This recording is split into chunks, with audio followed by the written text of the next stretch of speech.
This all starts with an email from a hunter just like you. And then, this is Joe Giglia from ElkBros. Hey, Joe, what a surprise. Beagle's right behind me. He's screaming back. I was probably 19, 20 before I first got in the woods. What you're about to hear is an actual phone call from myself calling someone just like you to talk about your elk hunt and the stories that came with it. And they were just going crazy on September 3rd. Where I could cut down and get back into the timber, and I had the wind in my face, which was perfect. I think I got chills. And then we're like, well, now what do we do? Real people on real hunts sharing their experiences, the highs, the lows, the laughs, the learning moments, and we even talk strategies and possible alternatives to help other folks as well. My name is Joe Giglia. Welcome everyone to a special audio experience of Blue Collar Elk Hunting's Elk Camp Conversations.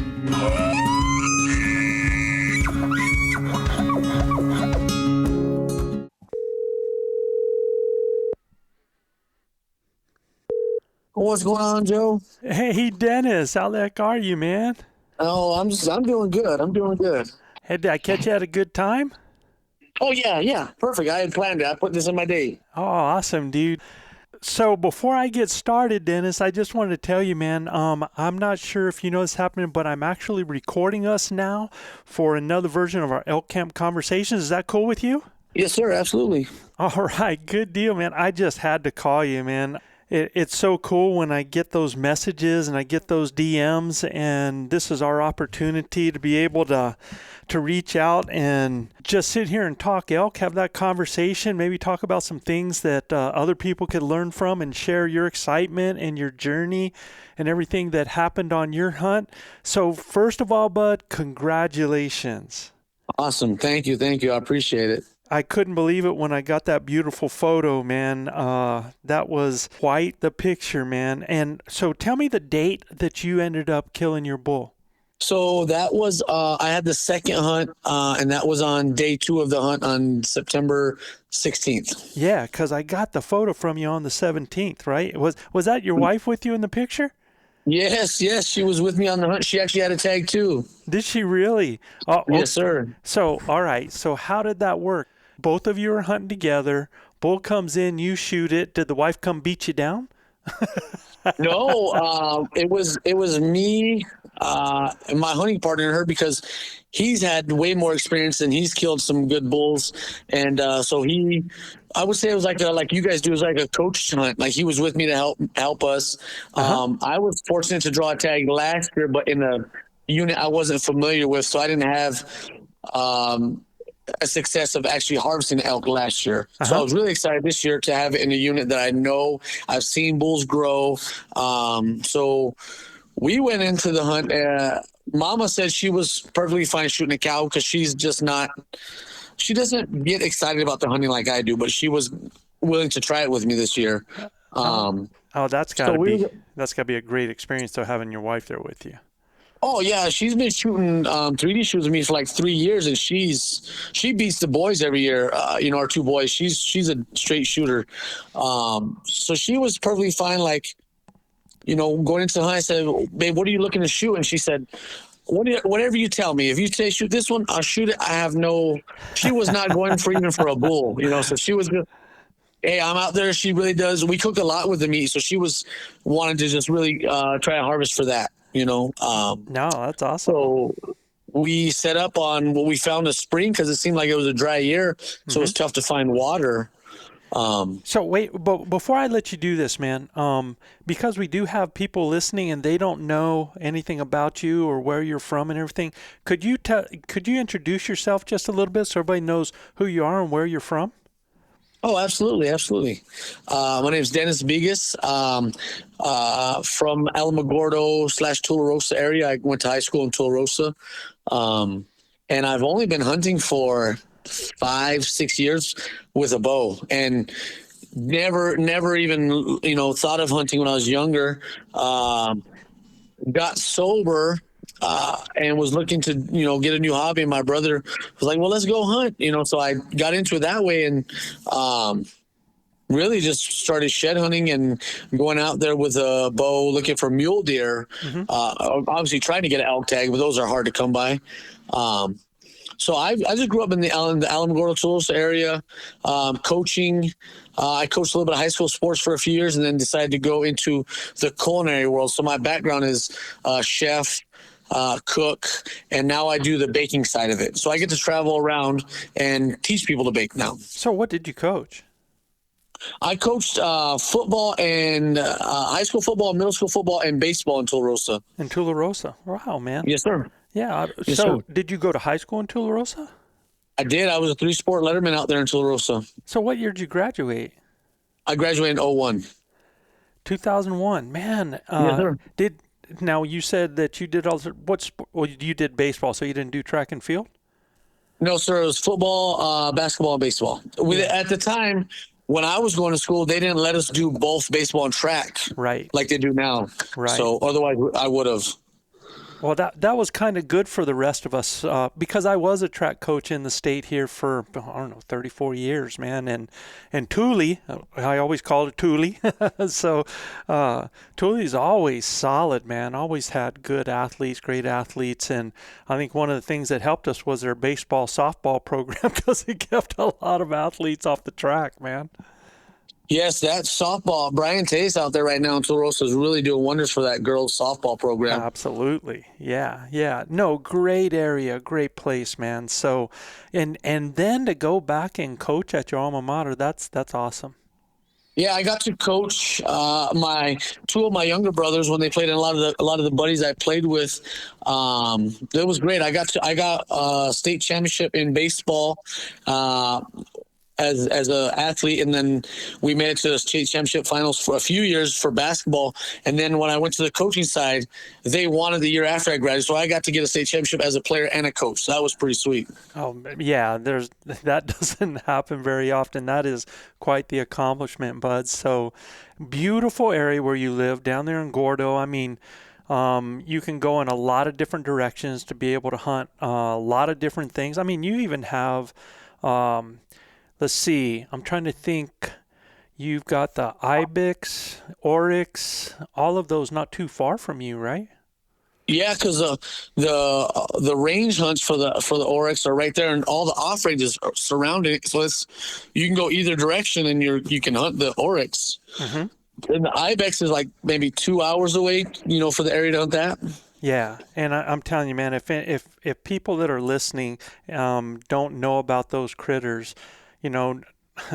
Not natural to the state, brought here years ago, but have thrived here. And the oryx both animals are just phenomenal, beautiful creatures, man. They're just really, really cool. The oryx being, very large, elk size-ish, and the ibex being smaller, but the horns on them and where the ibex live on those sheer cliffs and on the rocks and stuff, they are just amazing up and down, and such a challenge for anybody. And I've got buddies that archery hunt them, man, and I have people that have been successful doing that. So some incredible adventures to be able to chase. And oryx meat, look, my daughters were raised on elk. I love elk meat, but man, oryx is just dynamite. Really good meat. That's what my hunting partner says, and I'll be fortunate to go with him because he drew an off-range oryx hunt this year, and then a good buddy of mine is going to do the archery ibex in January, and he asked for some eyes to spot on that. So I'll be fortunate to go help those guys hopefully harvest on both of those, so I get to learn a little bit more about those in the upcoming seasons too. So you've only been archery hunting for 5 years, you said, and how? I mean, it sounds like hunting is your passion now. Yes, it is. Being in right there in Tularosa and Alamogordo, like I said, when I went to high school, everybody hunted. The girls, everybody hunted. To me, I didn't grow up that way. My dad didn't do it, so it was never a thought in my mind. But now that once I got started in it, like I said, that hunt ended this year, and I was already ready for next year. Yeah, absolutely, man. And look, so if people don't know, they can actually find you on Instagram under it's Just Another Outdoorsman. And yeah, just _ another _ outdoorsman. Right. And, you sent me, or I came across last year. It was a little video you did of where you were taking your boy on his hunt, and when he got his deer. Do you remember Yes, that? yeah, that was, yeah. I think he harvested that in 2021. 21 was Yeah, his, 21. and that was his first harvest ever. And the for me, being a coach, being a dad, being somebody that I'm still teaching. I'm still teaching and coaching hunters right now, and I try to teach them about the experience, and I try to teach them about how to honor the hunt and honor the animal. And when I saw that video of your boy, and if our listeners haven't seen it, go to Dennis's IG and check out the video. I'm sure you can find it on there, and if not, you can find it on ours because we posted it. And the coolest thing, Dennis, is this is your boy's first harvest ever. He shoots a deer, and when he comes up to the animal, and I've seen so many people that just run up, grab horns, they're screaming, yelling, and everything, and there's nothing wrong with that. That everybody celebrates in their own way, right? But when I saw your boy go up, take off his hat, and look up to the sky and thank the Lord for that harvest, and you could see the genuine thankfulness in him, and honor and respect for the hunt and for the animal. Let me just tell you, man, you're doing something right, brother. So great job as a dad and what you're teaching your boy. Awesome, thank you. I appreciate that. Yeah, that's pretty special. You don't get to see that a whole lot, and to be able, I never got to hunt with my dad. So my real dad died when I was 13, and my stepdad, who actually is the one that brought me into hunting, I came out to New Mexico when I was just 18, and we were just backwoods Carolina rednecks, and never made it out here, never made it out to New Mexico to see these incredible animals or to be with me on a hunt, and that was a regret. So anytime I see people out there with their kids and sharing this incredible opportunity, this tradition, and what it means, and to go full circle and to bring that food to the plate at home, and your boy, in doing that, for me, and I imagine for him the same way, there's a whole different level. You feel this whole different level of respect from the adults around you because you contributed, man. You did something that brought something to the table. So I'm sorry, man. That's just huge to me, and I just couldn't let that go without bringing that up and thanking you for that, and making that a point to bring up. No, I appreciate it. That's a very big deal to us. When we do harvest, we say our prayer and we thank, God, and we thank the animal for that. And for those that go to the IG page, if you look at this year, he was also fortunate that he harvested a velvet muley on opening day. And if you look at the pictures, I was so into it with him, I didn't get a chance to get a video, but he got super emotional again. And, I got another picture of him saying a prayer and then calling his mom. And it was just another one of those great magical moments that I'll hold on to forever. Yeah, and that's what it's about. Everything that we do with this, it's about those memories. I mean, you being there with your wife, being on hunts with your son, stacking up those memories, that's pretty special, bud. So let's talk elk, man. Let me ask you this. So you've been bow hunting elk now for 5 years? So this was actually only my second actual tag for archery elk. I've shot a couple cows rifle, and that's a little bit different, but actually only my second archery elk hunt. Oh, really? Okay, yes, awesome, sir. Man. So have you taken an elk with your bow prior to this one this year? I have not. So this is a first bull. Yes, it was crazy. That's even better, man. Welcome to the 10% club, dude. That's exactly what I told Jake Arville that first for us. I feel like I'm in an elite club now. Yeah, you absolutely are, man. Very, very cool. So you said this is only your second hunt. How long have you been putting in for the draw to get drawn for an elk hunt? The first year, I think me and Dion put in 2019. So I think I've been putting in since 2020. Since 2020. Okay. Yeah. And so you've drawn 2 tags. So you're 50% in the last 4 years on drawing tags. Yes. Yes. Yeah. Yeah. And so let me just ask you this. Your draw strategy, are you putting in for one unit that's close to you, the unit that you know? What has been your draw strategy? Has it changed from year 1 to year 4? A little bit. Normally when it's time to do put in for our tags, I'll get with my hunting partner and okay, what are we gonna hunt? Because I like to try to be out there with him and my son, and we can strategize. And for a while he likes 34 and we try to do our thing. And then as I start networking in the hunting community, a good buddy of mine is like, hey, try for this unit. Put it as your third option, see what happens. A lot of people don't like it because it is a tough hunt. And that's what I did last year, and that's when I drew a tag. So I've learned to do some different things, because everybody wants the second hunt because of the rut. And I don't mind the first hunt either because it's still hunting. So I have learned to strategize on where I put my first, second, third choice, and it has changed over the years. Yeah. So you do put in 3 choices, right, when you put it in? Yes, sir.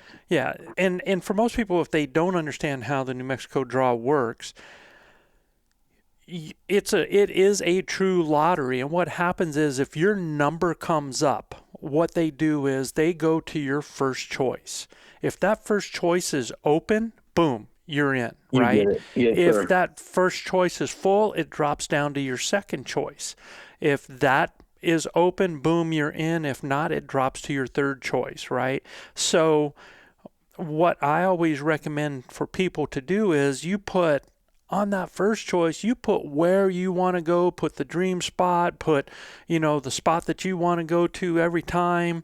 I don't care if it's the Via Caldera, the Via Vidal, you put whatever it is that you feel like is the place that this is what I would love to be doing this year. And then for that second choice, you're going to find an area that is a good area that you would like to hunt in, that you would be happy with that draw. And then that third choice, man, you find something and put it in there just to try to make sure that you're elk hunting that year. It doesn't have to be the best zone. And look, you know as well as I do, man, dude, you're fellow New Mexican. You've been here your whole life. You've been all over the state, most likely. I know that you're from that Tule area, but especially if you're in sports, you've been all over. And man, us hunters in New Mexico, we all talk, right? Yes. And I don't think if there is a unit that is an elk unit in New Mexico, I think it's a great elk hunt. I mean, if there's an elk unit, there's going to be elk in it. So I really don't think now there's tougher hunts. There's some areas that the country's a little harder to get into. Road access might be difficult, along those types of lines as far as getting in. But man, I think there's just about any place in this state. So if you look for some place that has a lower amount of people that put in there, or has a whole lot more tags, and it might not even be close to home, but it's still New Mexico and it's still elk hunting, right? Exactly. Yeah. So, but you've been able to hunt close to home, right? Yeah. What I drew last year wasn't very far, and this year in 34 was what I consider the backyard. It's 20 minutes away to Cloudcroft area. Yeah, absolutely, man. And solid area, great place.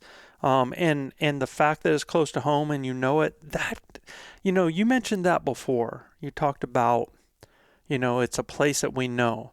And I don't know how much people realize how critical and how important that could be, and how much of an edge it can give you just having a knowledge of the area, a little bit of knowledge on how the elk move, where the road systems are, generally where everybody else likes to go, because you've been around, you've seen the pressure and the different things like that. I mean, it really gives you an edge and advantage, because you're not having to spend time trying to figure things out, right? Yes, we've shed hunted there. My hunting partner has a cabin in the area, so he's hunted for years. So he knows. I know by this time the elk are here, yada yada, and it's just, I mean, it paid off huge to know where elk are.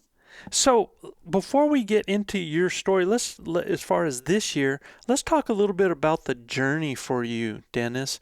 What has that journey been like going into archery elk hunting for you? Oh, it's been a big learning curve. When my brother first told me about it, I was just gonna go help him on a rifle hunt, pack out, and he got sick and his buddy got sick, so they didn't go. So next year he said, let's put in for archery. We actually drew for September deer. I get on and buy a bow. Well, last minute comes, my brother bailed, and I got a tag and a bow that I barely know what I'm doing. But I figured sitting at home's not going to get it done. You know, I think Dion was 10 or 11 at the time, my boy. And he was like, let's go, Dad. We had no idea where we were going. I'm asking people, and they're dropping me some pins. You know, people are pretty cool about it. Right. But we just went out there and started doing it. Well, that first year, we were hearing and seeing elk everywhere. And on the deer hunt, right? Yeah, on the deer hunt, it was because it was at September till the 24th. Yeah. So Dion was out there every morning with me. We're leaving the house at 3 or 4 in the morning, and I remember there was bugles, and he said, Dad, I know we're not hunting elk, but can we go see where that's coming from? Let's find it. And I was like, cool, let's do it. You know, and so we were hunting deer, but we're learning to locate, and I didn't even have a bugle tube. They were just firing off at each other, and we're finding elk, and it was, I mean, we got 40 yards. One ran 15 yards in front of us chasing cows. It was really cool. And then on the last day of that hunt, I called one of my cousins. I said, hey, so is Mar still hunting? And she's like, yeah, he hunts. Let me give you his number. So he picked us up on the last day of the hunt. And he said, guys, we're hoping for a miracle here because, you know, mule deer is hard enough alone, but I got some property. Let me take you to this drinker I have. And we sat and the wind was in our favor. And I could hear an elk bugling. And my hunting partner was like, he's going to come up right here. And we heard the branches and the antlers the whole way. Mm-hmm. And sure enough, he came. The cows came in. He came in at 25 yards. And I think that's on my Instagram too. He's turned broadside, walked by us at maybe 20 yards and let out a bugle. And I think from that day, I was like, yep, like I'm all in on this. I'm hooked. Like this is wild. Like the wind was in our favor. He never knew we were there. The cows never saw us. And my son was just over the moon till next season about that, you know. And from then, okay, we learned to upgrade the bow, how much we got to shoot. We learned about 3D shoots. So we just really dug all in on what it takes to harvest an animal, let alone a mule deer in September or an elk, you know. So how did you, I mean, there's so many people that listen to this that are like, okay, I want to do this. And I think that's one of the reasons that they're listening is they reach out there and they're trying to find and absorb up as much knowledge as possible. But, you know, you were a new archery elk hunter.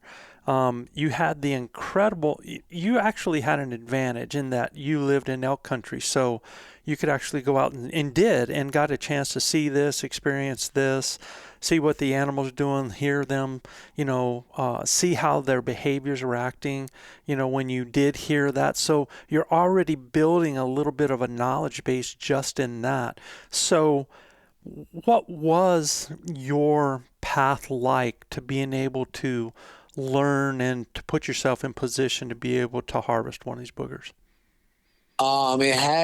I had to deal with a lot of patience because you can get caught up in the social media and see that this guy's harvesting this buck or this one.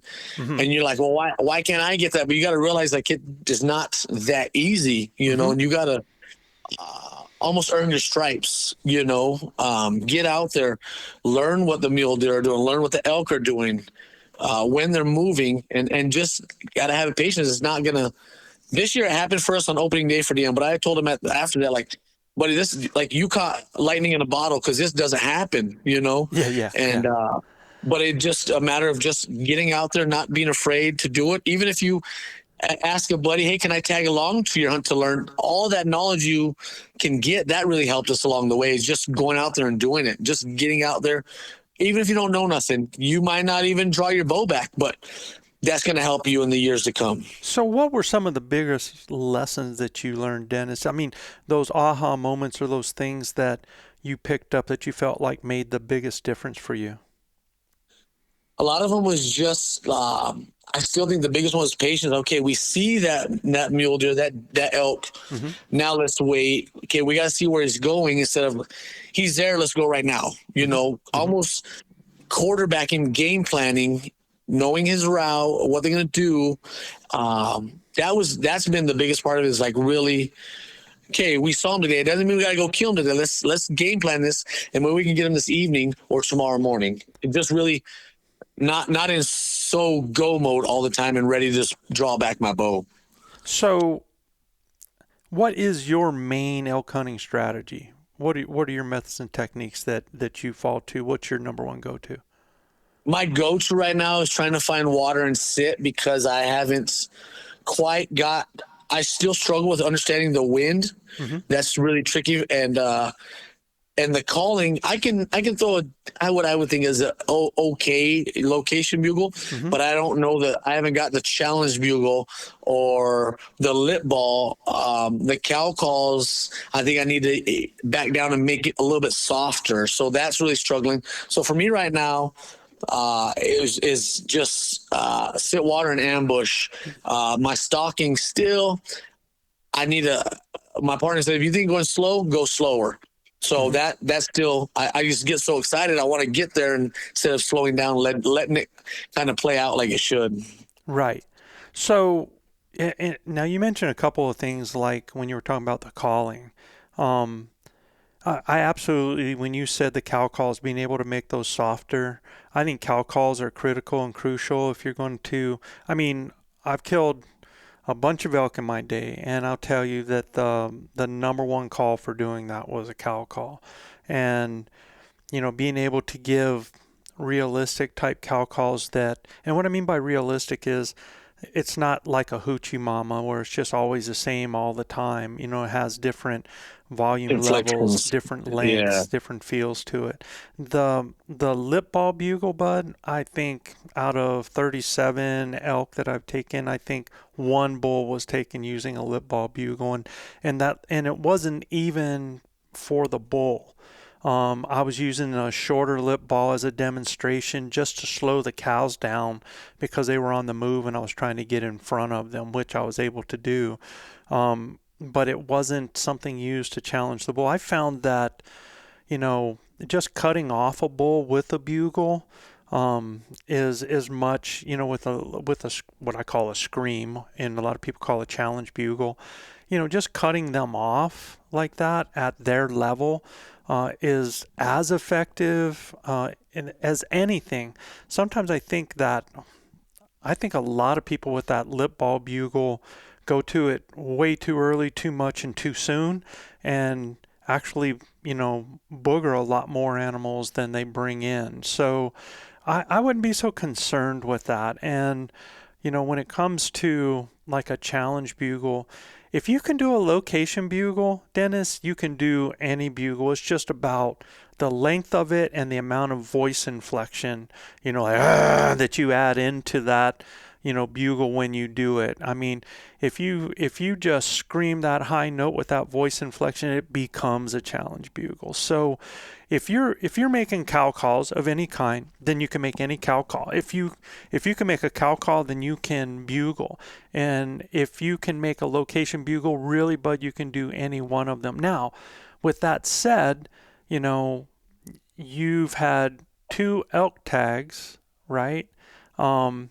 And, you know, the second time out elk hunting, sitting water, you know, you brought in a bull, and that bull, and the shot was beautiful, by the way, man, on that. Well, thank you. I actually got I felt like it was better when it broke, but it was probably about third to last on the rib, and it did jam up in the ribs. Mm-hmm. So I felt good that it hit lungs. Mm-hmm. So did you get 2 holes out of that? Did you get double penetration on it? I did not. I don't know if I hit a rib on the other side because it never went through. When I saw a shot, it went about 75% in, but when he fell, it tried to spit it out, and the broadhead had got jammed up in the ribs, or he might have lost it as he was running. Yeah. So, all right. So let's do this. We've talked a little bit about your journey. Let's talk about this elk hunt, man. Let's talk about, you got it done on day one. So tell us the story. Well, since draw results, it was like countdown till hunt season came. Was fortunate to draw two mule deer tags in September and 2 elk tags. So our September was lights out since day one. And since I had an elk tag and a deer tag, I told Dion, cool, you be first shooter on mule deer because I got my tags. He was fortunate. He harvested within 30 minutes. Opening day was magic. Getting to mine on the elk hunt, we went up there a couple days before. We were doing scouting. Like you guys and a lot of other podcast lists too, we went the night before the hunt and did some night bugling. Okay, we got some here. We kind of knew where to go that opening morning, went out where that first time I saw elk, we went to that, and there was unfortunately no water in that dry tank, and I don't think we heard a bugle for a couple hours, so we just packed up and backed out and went to a different little area where we know we can hunt cows for rifle season, and we started getting elk to bugle off, and they were firing off, but couldn't quite get them to come in, which is okay. Like, I wasn't upset. Hey, we're hearing them. Cool, no biggie. We did the morning hunt, and we went back and had lunch and went back out for the evening hunt, and we just got set up. And like I said, Mama was with us. She was a trooper. She was trying, but her allergies were all over the place because she doesn't spend a lot of time in the hills like me and my boy do. Yeah. And so they were getting the best of her. We just got set up, and she sneezed. And I mean, we heard one of the most guttural, loudest bugles. And had we just went over the edge and looked, we probably would have seen him, but we were trying to stay in cover in the trees. We got a glimpse of him, and he knew like that's not normal. And he just kind of looked back to us, and like you guys say, and Dan Stan, like the elk walked out of our life, forever. Yeah. He was gone. Yeah. And so she felt really bad that, she's like, I feel like I'm ruining this because my allergies that, I was obviously frustrated that day, but we figured it out. We went and a lot of people don't think about that, though, Dennis. I mean, so that happens to me every September. It seems like everything just starts busting out, because we got those July monsoons, and everything starts to bust out there in August. And man, allergies get like crazy. I live on allergy medicine during September when I'm out there, and I don't think a lot of people realize that and think about that type of thing, right? We talk about bugs and different things like that, mosquitoes possibly, but you never think about the fact that in September you're going to have an issue with allergies, but it's real. It is. The struggle's real for that. And she kept fighting through it, and we just couldn't get on nothing that evening. No biggie. We still heard elk, and we went back, tried that same hill in the morning, and we spotted an elk looking at us through some trees the second morning, and my hunting partner said, drop down the back of this hill, try to go get him. I guess in that meantime, he must either busted either my movement or one of my hunting partner or Dion, and they gave me the call like, hey, he moved on. No biggie.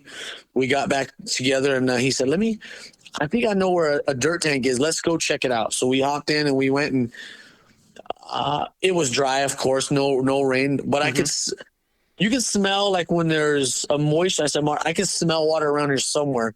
So we kept looking, and sure enough, we caught on a little spring. We sat that for a little bit. It was late in the morning, but we still heard a couple bugles. Now, this is just setting it without a blind or anything like that, right? No blind, just getting a setup and finding it. And we heard some bugles. Like I said, it was late. We actually saw some turkeys roll around us. So we knew game was moving around that water.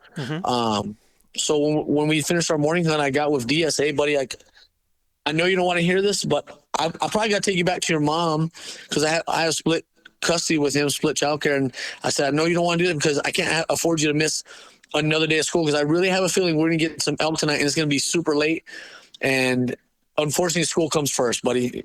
You got to miss the day, but we can't just throw school out the window. And I could tell he was upset, but I was like, buddy, this is God testing us. Are we going to do the right thing? Right. And he's like, oh, I get it, Dad, I get it. So we packed up, and I zipped down the hill, take him to his mom and get him situated. And then we also took Mama to the store to get her a stronger dose of allergy medicine. We're trying to get that under control. Yeah. And we did. She's like, I didn't know, like, Benadryl is only this many milligrams. She got the better stuff from behind the counter. She's like, okay, it's starting to feel better. So we zip back up and we go right back to that water. We're like, we're going to sit here and see what happens. And I mean, we got there maybe 2:33 in the afternoon. We knew it was going to be a long sit.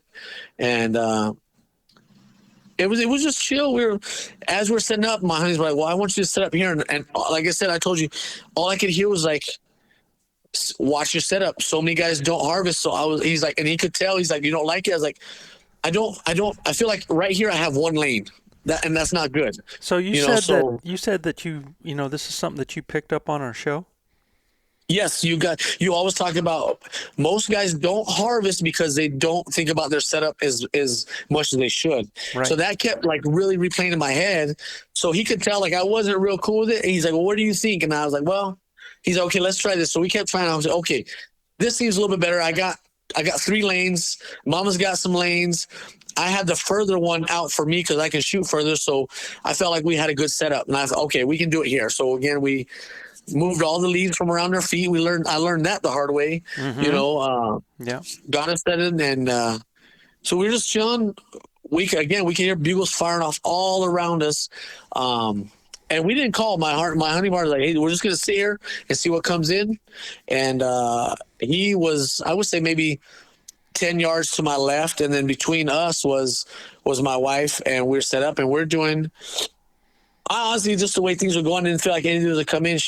I look over her and she's doing her due diligence of trying to range 2 or 3 spots so she knows her yardage. Yeah. And I look, but she's got the rangefinder backwards. I was like, I whispered at her and got her attention and told her to turn around so that my hunting partner is like rolling on the ground laughing. I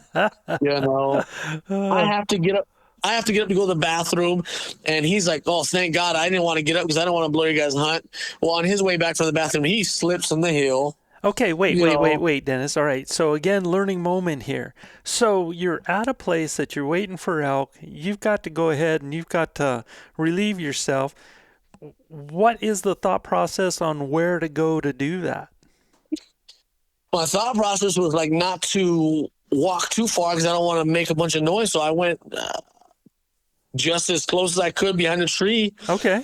And I was like, again, I didn't know if that was good or bad, but it's what the situation called for. You know? Right. And my honey barn did the same.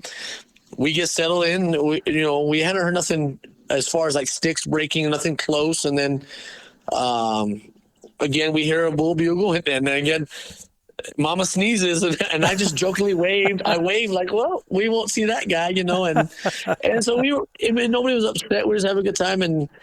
And then out of like absolutely nowhere, a calf that we didn't hear at all, a calf came right down the path we thought, and she came into the water like she wanted to play. And so, she came so fast, I thought a bear or a predator was chasing her because she came moving down that hill. Right. And that put her at 20 yards in front of us, right where the water was. We're at 20 yards. Well, I guess Mama was ready because the second she saw an elk, she was at full draw instantly. She was ready. she was ready, man. Yeah, because she's told me, she's like, I don't know the difference between a calf, a cow, a bull, a spike. She's not hunting, so she was ready. Then she saw the cow roll in, and I could see her focus shift to that, and for a while it looked like that was all that was going to come in. So I was gonna let her be first shooter. She wanted to take cow. Within, maybe 10 yards of that cow came the bull, and I did my due diligence. Like I've heard you guys say it on your podcast. I've heard other hunters, don't look at the antlers. Like I saw that there was antlers, but I didn't focus on it. So right away I whispered like, shoot the bull, and I could hear my hunting partner over whispering, like, take the shot. She kept saying, like, I don't have a lane. I don't know if she stood up and it blocked her window or what, or the fact that at the time I thought she was saying she didn't have a lane on the bull. So I kept saying, shoot the bull. And he came in. He did his little bugle before they drink, letting everybody know. And he put his head down and drank and turned broadside, and that was right at 20 yards. Well, I kept like, babe, shoot that bull. And she said, I don't have a lane. So I knew, like, and I think in the midst of me telling her, he caught the smallest movement, and he looked. I mean, he had me pegged, and I had my bow in my hand, but I wasn't at full draw. So I was like, babe, you got to shoot this bull. Like, he's looking at me. Well, I don't know what. So you guys are actually, how far away is she from you that you're talking to her? She's like less than 5 yards that I'm whispering at her. Okay, like, awesome. Hey, yeah. shoot the bull. We're whispering, and she's like, I don't have a shot. So in that moment, I kept hearing you, Dan Stanton, all these other, like, if you don't make something happen, this elk is going to walk out of your life forever. So at that moment, I figured I'm going to take one step out and get behind this bush, and I'm going to come to full draw and see what I can make happen. Well, I did that. One motion, I drew, stepped out, and he went uphill, which is a spot we didn't range because I didn't think he was going to go that way. But for some reason, he did like the muley look back. He got uphill and looked back like he wanted to see what was that, And in that moment, and I've heard about it from you guys, I've heard about it from other hunters, everything slowed down. I've never had this happen. Everything slowed down. I settled what I thought, that's what the yardage looks like. I settled my 40 pin on him, had a clean break, and I was able to watch that arrow fly and stick him, In that moment, hit him, the cow barks, and they all, at that moment, I didn't even see where the calf and cow were because I was so zoned in. And he took off. We saw which way he went, the cow barks. And it all seemed to take like 10 minutes when in reality, all that happened in a matter of like 10 seconds. It was so fast. And I yelled like I just shot a bull, like it was so 2 years worth of, and my hands were shaking. And after I yelled I shot a bull, my hunting partner says, you guys both shot him. And I was like, what? He's like, yeah, mama shot him too. Really? So, yeah, I said, what happened? I thought you didn't have a lane, babe. She's like, I didn't. And then when he ran uphill, it gave me a lane. And she's like, but I think I missed. And Mark's like, my hunting partner said, no. He said, I have the binos on him. It was almost instantaneously, and both arrows hit him. No way. She said, yeah. And I said, babe, I said, I guessed it at 40. What did you guess at? She said, I guessed 40. We ranged it. It was at the tree he was in front of was 39.9. Way right there. Yeah. So she said, well, let's go look. So this bull is a quartering away? He gave us the absolute broadside. Wow. Left side of him broadside, looking like he looked at us, wanted to see what's up, but it was complete broadside. Complete broadside. Both you and your wife shoot at the same time. So yeah, because as I'm drawing, I thought she was still focused on the cow. I thought we was going to do a double because she was focused on that, and I thought I have to make something happen on this bull, or we might not get a chance. So, man, y'all had to arm wrestle over who really responsible for killing this thing. Yeah, we went back and forth because she said, no, guys, I missed. And Marshall like, I promise you both hit that bull.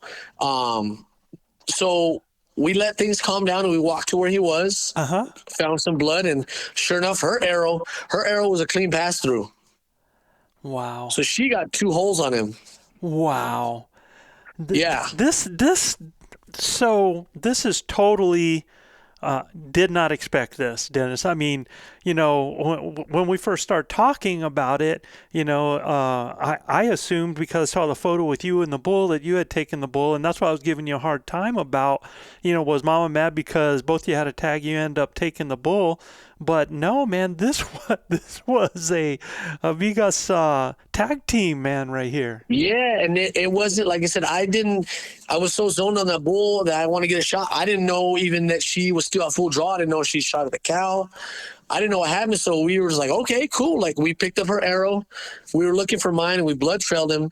And I think when I did it on Onyx, he was like, he went another 250 yards because I think I only single lunged him. And hers, I think she just shot just behind the lungs, but still got enough blood trail that we were seeing blood on both sides. Right. Well, yeah.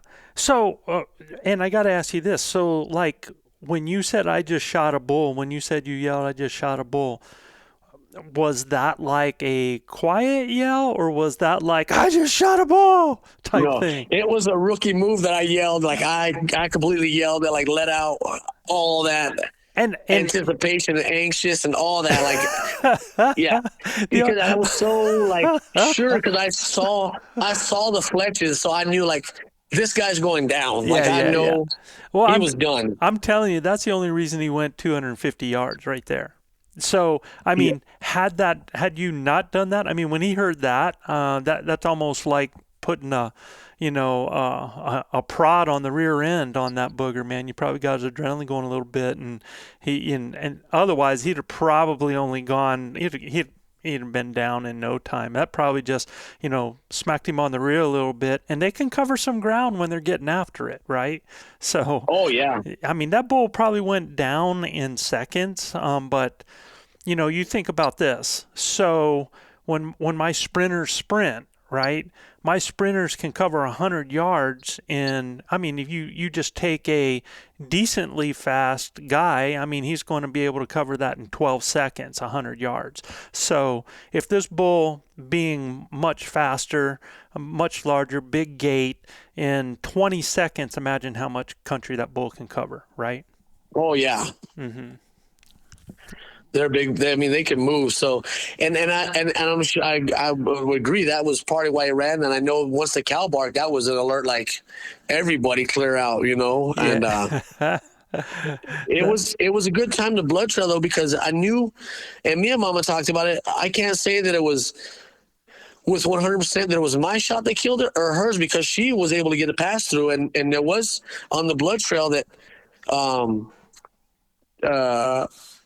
blood on both sides, Oh, I can see. Yes, you just sent me a photo. Yes, and that's how far the shots were apart. Wow, what an unbelievable story, Dennis. This is a first for me. I've never, in 40 years of elk hunting, this is my 42nd season, and all the people I talked to, never has somebody hit an animal archery hunting simultaneously. These arrows are, the holes are literally 5 inches apart, if not 4 inches apart. And they are, for broadside, they're dead on, man. Either one of those. And that one, is that your wife's, the one that's further back? Yeah, that was hers. That was further back, and that's my arrow that's still in them. Yeah, both of those are absolutely in hers. Passing through right there, she absolutely got double lung, man. I would say that, now did your arrow penetrate to the fletch? Yes, it did. And as he was running, I think he was trying to kick out, because I got blood all the way up to the fletch. Yeah. So what happens with that is, when you do that and it goes over, most likely got stopped on the other side, probably by the leg as it was running. And when you hit like that and they start to run, a lot of times it'll work it out. And I don't know if was he uphill from you guys? So we were, he was uphill on the other side. Mm-hmm. We were uphill on ours. So we were like level when we shot. Okay. All right. Man, that is just what an incredible story. This is something that you guys will be able to share for a long time. Me and my wife killed a bull. Literally, you and your wife killed a bull together. That is unbelievable. Yeah, and she said, babe, go ahead and tag this bull, because I know this is what you do. For me, she's like, again, I'll shoot a cow and I'll be just as ecstatic. She was so, but after the shot, she was so even kill. She was like, cool, let's go gut it. And she literally had to grab me. She's like, babe, like yell out what just happened. So she made me yell that I just killed a bull, because I was shaking from adrenaline so bad. Wow. Yeah, no, that's Viralaques is what my buddies call that from Venezuela. So they, it's now. Let me ask you this: when before you shot, the bull's there, like you said, everything slows down, but it's happening so fast. How were the nerves at that point in time? So less than a week before that, on September 10th, I took my first muley with a bow. Mm-hmm. Those two completely different set of nerves. On the mule deer, I mean, I felt like my heart was going to jump out of my chest at full draw. Shaking, bubble. That shot was further back because I think I peaked. This happened so fast with the elk hunt. There was no opportunity and no time for any of that. It just seemed after repetition, you say you shoot all those repetition, and it was just autopilot at that point. So I felt no nerves. No, I didn't peak. I stayed. I can remember vividly holding the bow up and seeing that arrow flight. So it just went to autopilot, and that's probably the cleanest shot I felt like in all year that I've been practicing. That was what I was supposed to be doing. Wow, man, that is just what a very, very cool story. And looking at the picture, this actually looks like he looks like, when looking at his horns, almost like a bull in decline, like an older bull in decline. Like he was a 6x6, it's now a 5. You know what I mean? Yeah, because he was a big body and it's not a tiny rack by any means. No. But he was a big, heavy bull. Yeah, look at the length on his bottoms there, and look at the mass that he has and stuff. And then if you look at his number 5, you can see that little bump there that like he's in decline. They'll start doing that. There'll be a bigger bull, and as they get older, they'll basically drop down in the amount of tines that they have.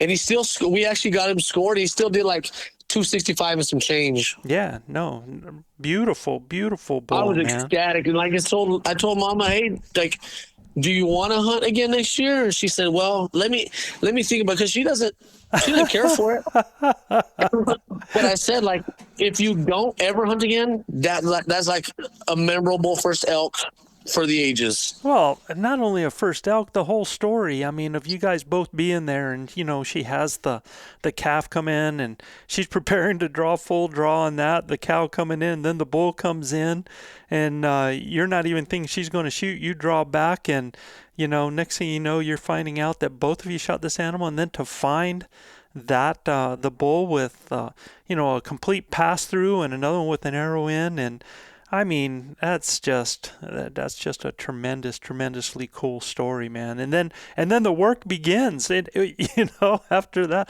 how much of a pack out was it? So we had to take 3 trips to the truck, and it was from where we parked. I mean, we weren't far off of a little dirt road. I think it was over 350 yards to the truck. Oh, okay. So it wasn't nice pack out. It wasn't no uphill it was one of the easier ones we've done. And she just said she felt like she was lost, because once we were down, we took our pictures, did the thing. Me and Mars, my honey partner, we just got to doing, breaking it down. And but she was a good help. She was able to hold the hide while we kept skinning it off, and we'd hand her the meat. She'd put in the game bags. And right when we shot about 5:30, and my honey partner looked at his watch. He's like, well, we'll probably be getting out of here about 10 tonight. And by the time we had last pack up to the truck, it was 10 p.m. on the dot. Wow, man, that's that's very, very cool, man, on that. And now let me ask you, in packing that out, did you guys have freighter packs or anything like that for hauling it out, or was this quarters on the shoulder? How did y'all have to get it out? We did usually, like, we put a quarter and then a bag worth of the scrap meat per trip, and Mama tried to get a game bag in a trash bag and do like the hobo carry, to help us. I was like, man, appreciate it. We'll carry this. You just do what you can. And we had, oddly enough, we had the same pack. It was a mystery ranch. Okay, cool. Yeah. So you could pack meat with it, right? Yes, it was actual meat pack. We actually won that earlier in the year through Armando's Random Acts of Kindness. Get out of here, man. Wait till you hear this story. Does Armando know any of this? I think I did tell him about the hunt through text, so I haven't got to. He said, "Hey, I'll call you. We'll discuss it." But he's been so busy back to guiding, so we haven't got a chance to talk yet. Yeah. But when he was doing his drawing, he's like, "Oh, Mama won the pack, because he knows that's what I call her. So he said, Mama won the pack, and they got it shipped out. And it was just like a full circle thing. Yeah, so for the listeners listening, Armando Martinez, one of the owners of Simply Savage Solutions, and they make the bow hitch that it's the only archery or bow carrying system that I have ever used, because the other ones, or even let my clients use, because most bow carrying systems, I've just seen people lose opportunities to kill elk, and the bow hitch is fantastic. And Armando is the type of person that is always doing community-oriented things to help people in need, or to promote people that help other people. And he does a thing called Random Acts of Kindness, where anybody can nominate someone for just that, a random act of kindness, just something that they did for somebody else in some way.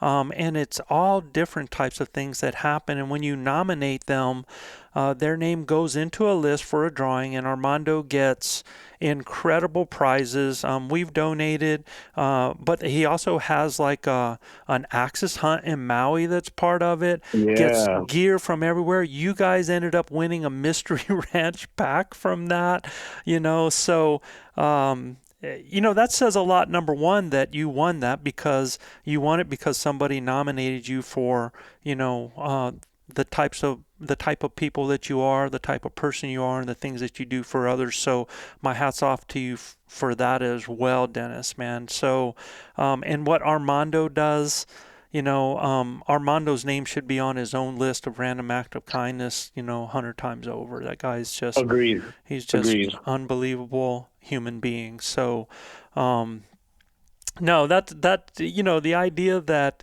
you get this bull, we've got some really cool New Mexico, connections here. You listening to the ElkBros, even though a lot of my buddies are from Texas, we don't talk about that too much.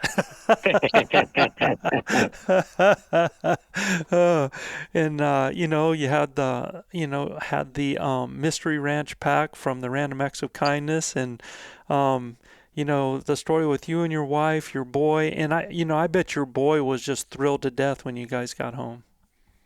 Yeah, I called. I had him to get like one spot in the mountain service. So when the bull was down, I called him, and I just like, dude, we got a bull down. And he said, later he told me he said, Dad, I was so half mad that I wasn't there, but then I was half excited you guys got him. And we're yelling on the phone about excitement, and I guess his mom came in the room like, what are you yelling about in here? And he was like, Dad just got a bull. He was so excited.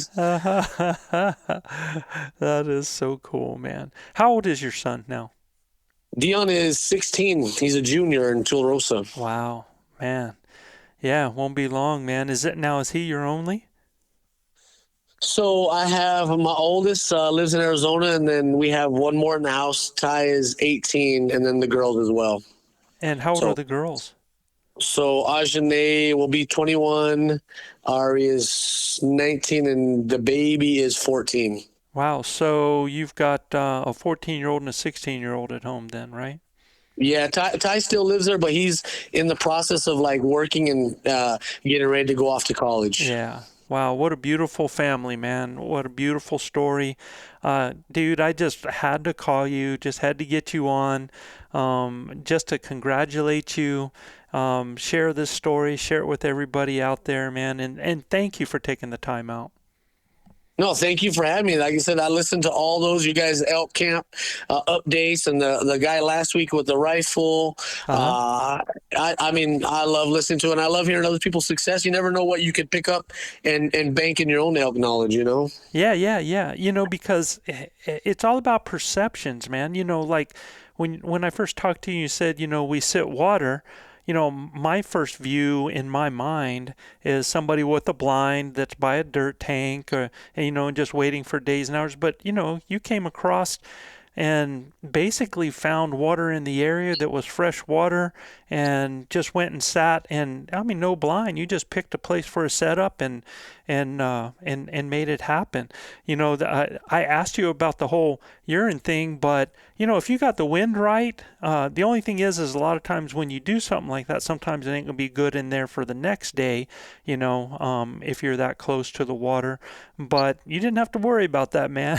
It all happened right then, man. So, and we hunted to fill Mama's tag till the last day. And we were fortunate to we called a lost calf into 8 yards of us. Wow. And but she's like, I don't want to shoot one that small. And I was like, I get it. I back you on that 100%. Yeah. She dived off cliff with me to go chase bulls on the last night, and we got a glimpse of him about 150 yards. But we could hear them fighting each other, so I don't think they were too worried about us. But there was such an open field that I didn't feel like we could run across without being seen. So she was a trooper, and she gave it her all till we couldn't that day. And you know, I was extremely glad we filled 3 of our 4 September tags. Yeah, man, that. Awesome, man. That's all I can say. Drop the mic. Awesome. Incredible story, Dennis. And buddy, thank you so much. I'm looking forward to stories from 2025 if y'all draw out. Let's hope so. You bet you, man. And to everybody out there listening, thanks for joining us. I know all y'all would agree with me that this is an incredible story. We're thankful that Dennis was on. And I hope what you get from this, man, I mean, you're talking about somebody that is on his second elk hunt, and, you know, gets it done, just learning some things that he learns from the different places, different resources, and putting that to work, really taking it to heart, taking the value out of the things that he listens to and putting those into practice. And it paid off. And even better that he got to share that and spend that with his wife out there. And like I said, I've never heard a story like this. So if you harvested an elk this year, we had anything to do with it, make sure you're sending us a photo. Make sure you're sending us an email. We'd like to hear your story. We'd like to see if all of those successes, and who knows, you might just end up with a phone call. All right? So until then, you guys keep believing and achieving. Keep dreaming of the screaming. But most of all, keep grinding. Until next time. Dennis, thank you, brother. Thanks for having me on, Joe. You betcha, man. Don't be a stranger, all right? I'll see you in February. Absolutely. Yes, sir. All right, boss. Thanks a lot. Have a great day. Yes, sir. You too. Bye. Bye-bye.